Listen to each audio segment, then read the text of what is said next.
Hi friends, இன்றைக்கி நம்ம சேனலில் ஈவினிங் ஸ்நாக்ஸாக ஒரு ஹெல்த்தியாகவும் கலர்ஃபுல்லாகவும் அதே மாதிரி நம்ம வீட்டில் உள்ள பொருட்களை வச்சு நம்ம ஈஸியாகவும் செஞ்சிடலாம். வாங்க அந்த ரெசிபி நம்ம எப்படி செய்யலான்னு பார்க்கலாம்.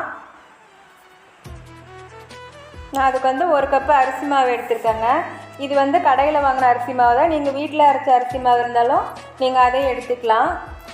ஒரு கப்பு அரிசி மாவு எடுத்துகிட்டு நம்ம வானலியில் வச்சு நம்ம வறுத்துக்க போகிறோம்.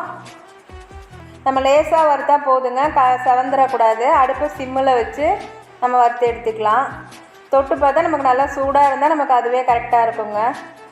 இப்போ நல்லா வறுத்துட்டோம். இப்போ நம்ம எடுத்து ஒரு பவுலுக்கு மாற்றிக்கலாம். அது ஆறட்டும். அப்படியே நான் ஒரு இட்லி பானை அடுப்பில் வச்சுட்டு நான் தண்ணி ஊற்றி வச்சுருக்கேன். அதுவும் சிம்மில் வச்சுருக்கேன். அதுவும் நாங்கள் கொதிச்சு வச்சுக்கிட்டோம். அதுக்குள்ளே ஒரு கேரட் எடுத்து நல்லா கழுவிட்டு நம்ம இந்த காய் சீவுரமில் இந்த கட்டையில் வச்சு நம்ம சீவி எடுத்துக்கலாம்.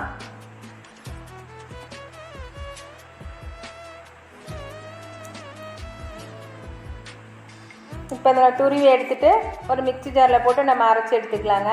நல்லா நைஸாக அரைச்சி எடுத்துக்கோங்க.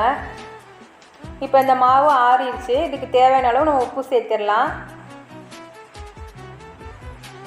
தேங்காய் துருவல் நான் ஒரு 1/4 கப்பு சேர்க்குறேங்க. உங்களுக்கு தேங்காய் துருவல்னால் அதிகமாக தேவைன்னா சேர்த்திக்கோங்க. இல்லை இதே அளவே போதும்னா நீங்கள் 1/4 கப்பு சேர்த்திக்கோங்க.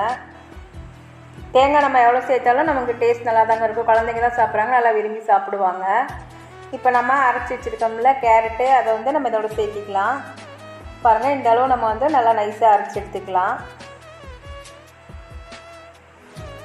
இதை சேர்த்து நம்ம பிசைஞ்சிக்கலாங்க.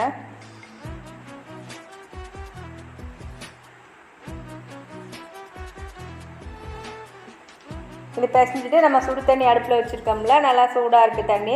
இது தண்ணி நம்ம ஊற்றி இன்னும் கொஞ்சம் சுடு தண்ணி ஊற்றி நம்ம பிசைஞ்சிக்கலாம். தேவையான அளவு நம்ம சப்பாத்தி மாவுலாம் பிசையோம்ல, அந்த அளவு இருந்தால் நமக்கு கரெக்டாக இருக்கும். இப்போ பாருங்கள், பிசைஞ்சு எடுத்து வச்சுட்டேன்.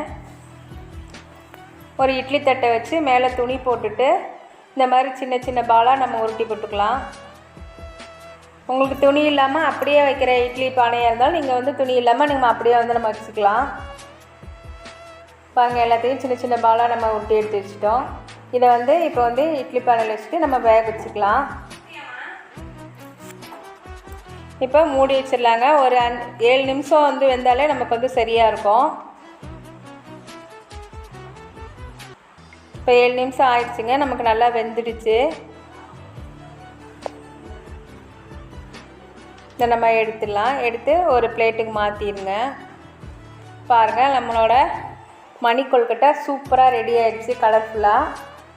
இப்போ வானொலி அடுப்பில் வச்சுட்டு கடுகு சேர்த்துக்கோங்க. உளுந்தம்பருப்பு, கடலைப்பருப்பு சேர்த்துட்டு நல்லா பொரிய விட்டுருங்க. நம்ம இதில் உளுந்தம்பருப்பு, கடலைப்பருப்புலாம் கொஞ்சம் அதிகமாகவே சேர்த்திக்கலாம். இது வாயில் கடிப்படும் போது நமக்கு டேஸ்ட் ரொம்ப நல்லாயிருக்கும். நல்லா பொரியட்டும். இப்போ காஞ்ச மிளகாய் நான் சின்ன சின்ன மிளகாய் தாங்க, இது குண்டு மிளகாய், நல்லா 5 சேர்த்திருக்கேன். உங்களுக்கு காரத்துக்கு தகுந்த மாதிரி நீங்கள் சேர்த்திக்கோங்க. பெருங்காயத்தூள் கொஞ்சம் சேர்த்துட்டு கருவேப்பிலை சேர்த்திக்கலாம். சேர்த்துட்டு ஸ்டவ் ஆஃப் பண்ணிடுங்க. ஆஃப் பண்ணிவிட்டு நம்ம ரெடி பண்ணி வச்சுருக்கோம்ல இந்த கொழுக்கட்டைகளை அதை நம்ம சேர்த்திக்கலாம். சேர்த்து நல்லா ஒரு கலர் மட்டும் கிளறி விட்டுட்டு தேங்காய் துருவல் கொஞ்சம் சேர்த்திக்கலாம்.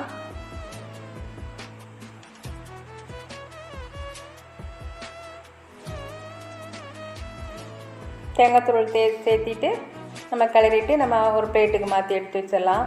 இது ரொம்ப டேஸ்ட்டாக இருக்குங்க. நம்ம கலர்ஃபுல்லாகவும் இருக்கனால குழந்தைங்க கண்டிப்பாக விரும்பி சாப்பிடுவாங்க. பெரியவங்களும் நல்லா விரும்பி சாப்பிடுவாங்க. டேஸ்ட் அந்த அளவுக்கு சூப்பராக இருக்கும். நமக்கு ஒரு ஹெல்த்தியான ஒரு சூப்பரான ஒரு டிஷ் பண்ணியிருக்கோம். எங்கள் ரெசிபிலாம் உங்களுக்கு பிடிச்சிருந்தா லைக் பண்ணுங்கள், ஷேர் பண்ணுங்கள், கமெண்ட் பண்ணுங்கள். எங்கள் சேனலுக்கு சப்ஸ்கிரைப் பண்ணுங்கள் ஃப்ரெண்ட்ஸ்.